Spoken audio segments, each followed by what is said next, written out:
Yes, bugün işten boşayım. İşten boşayım.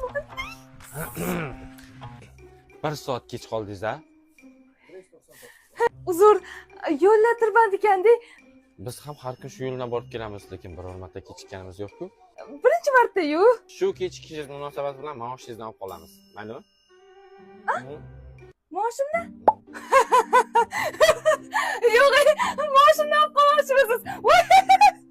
Qanday yaxshi-ya. O'zi shu maoshim uchun ko'chalarga tashlab ham kelsam bo'laveradi-yu. Ana o ko'chada o'tirgan gadoylar ham mendan ko'ra qimmatroq pul topadi, bilasizmi? Sizni ishingizga ham, o'zingizga ham har kuni ertalab soat 9 dan kelsam, kechki payt soat 11 da ketsam, sariqchaqa ham pul berayotganingiz yo'q bo'lsa, ammo insof kerak. Odamga qarang, ertalabdan video olsam, kechga kelib montaj qilsam, keyin ertalab tursam, ko'chada avtobus probkada yuradigan bo'lsam, ovqatni umuman gapirmasa bo'ladi. Bunda ovqat yeb olsin, pul beraylik demaysizlar ham.